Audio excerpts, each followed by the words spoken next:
Good evening and welcome to News Geelong, on location again at the Geelong RSL here in Barwon Heads Road in our great city of Geelong.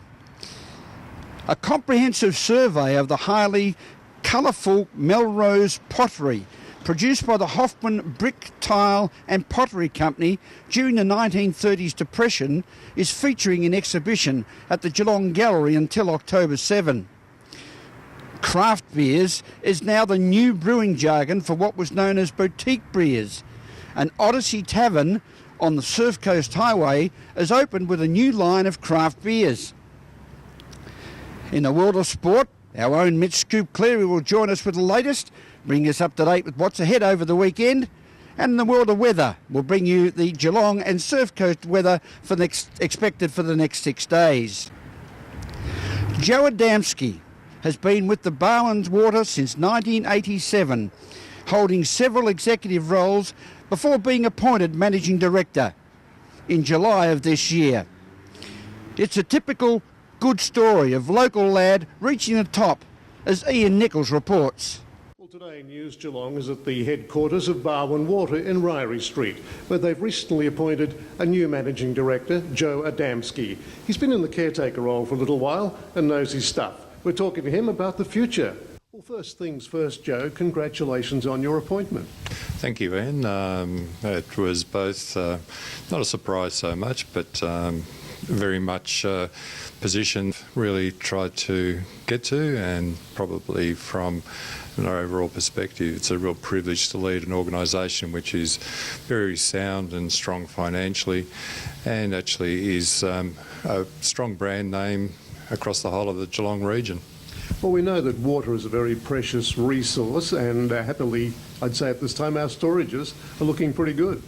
The storages are actually fantastic, Ian. At the moment, they're about 92.4%. Basically, they're pretty well full.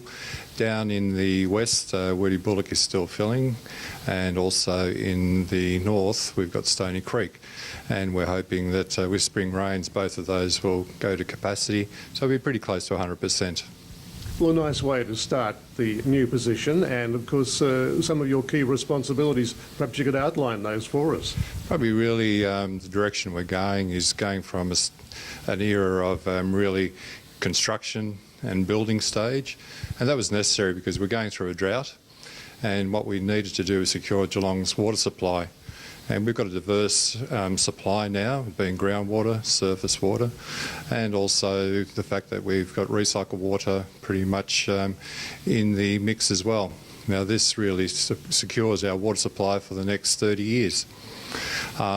Also in terms of water security, through this diversity, we're hoping that we can actually achieve further security of supply across the whole of the region.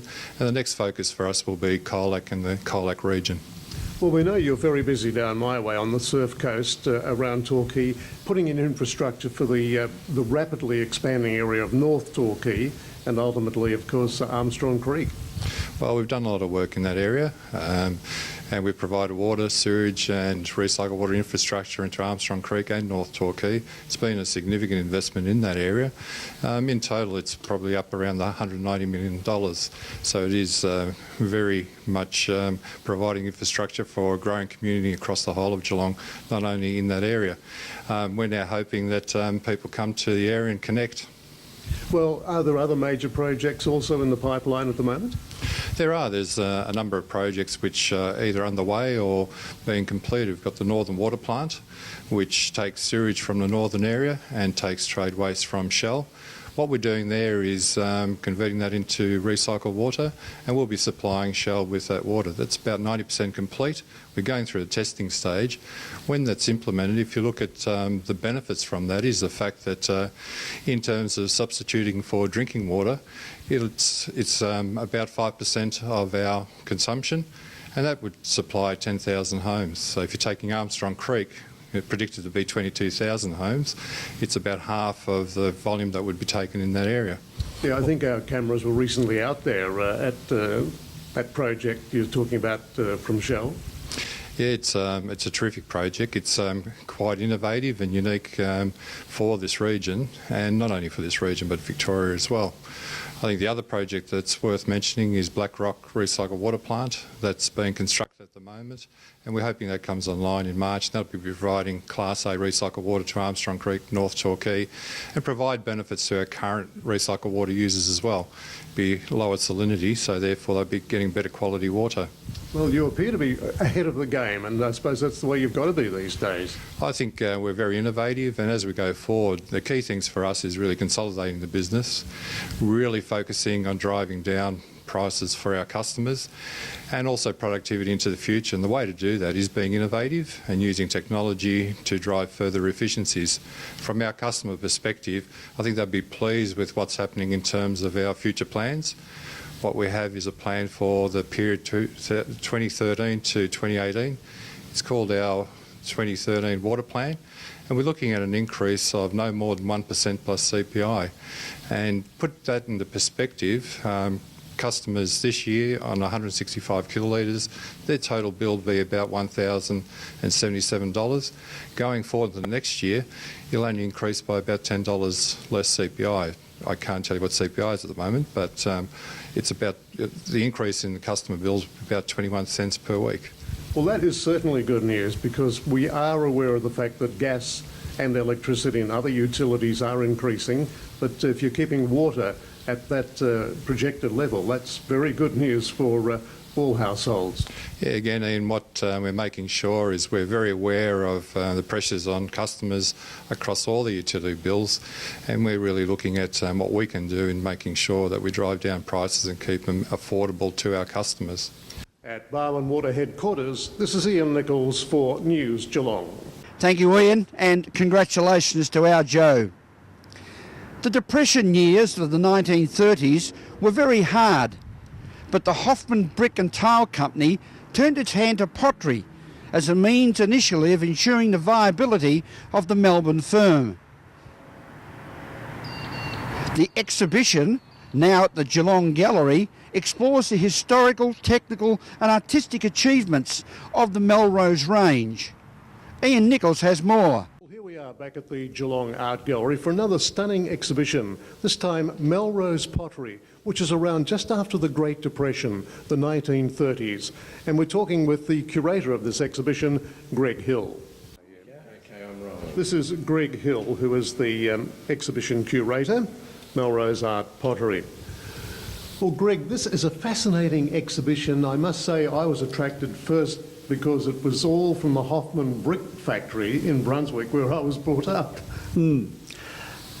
Well, that's true. It's unusual because Australian pottery is a large area to collect, and this is the 1930s. It's a very specific area, but it's also interesting from a lot of other point of views that a lot of those industries have almost died now, but they certainly came to sort of fruition during the 1930s, during the Depression, which is the last thing that you would expect for this sort of thing to happen. It is, isn't it, when times were so tough, and to get these beautiful ceramic works is just amazing. It's sort of a double-edged sword. Sure, lots of families were doing it very hard at the time, but there was this opportunity to arise. Once those European and Japanese potteries all stopped exporting, this was the upside of it. Then the Australian industry thought, oh, well, there's a market here, we'll make the most of it. And really it just exploded, this sort of artistic merit with these colours and these sorts of things. And because they hadn't done anything like this before, it really was quite different to what was being produced around the world even. So it's most interesting, and sort of it was the new technology of the time that using this sort of slip cast method. Yeah, and there's a lot of Australiana in this exhibition as well, I noticed, from gum leaves to things that are just very Australian. It was strange that once they realised this market was there, they then had to look to the art potters who were doing things like this, but they were in a different sphere. They weren't the sort of the commercial people that we're talking about who produced it. So once they looked at it and they thought, well, this is really what we want to do, we'll call it Australiana. And then the next strange issue is that most of the people making it, or perhaps half of them, were actually English, because we still didn't have enough trained potters in Australia for the commercial pottery works. So a lot of them were English and UK migrants coming out here, and they were being asked to make this, which they did very well. But of course, they seem to have a clearer vision almost of what Australiana might have meant to somebody rather than someone who'd already lived in the place. Well, it's called the Melrose range. Perhaps you could tell us exactly how that originated. Well, I was interviewing Alan Davis, who worked for the pottery in the 1930s, about 30 years ago, and he was saying he was like the office boy at the time. So in the director's office rooms, he would be cleaning the cabinets with these on them. And of course, he overheard their conversations. And the directors the main director, I can't remember his name, he said that, these things reminded him of roses. They were mellow like a rose. And that was the actual term. Now, you would never think that that would come up to be a term which would be Melrose in the end, because of course there's a place called Melrose in Scotland where a lot of the potters came from. There is a Melrose House, which is a mansion in Brunswick, but none of those things apply at all. It was this strange sort of term that the director used to describe the pottery. At the Geelong Art Gallery, this is Ian Nichols for News Geelong. Thank you, Ian. We're going to take a break on News Geelong here at the Geelong RSL in the cool, wintry conditions, and be back with more news after this.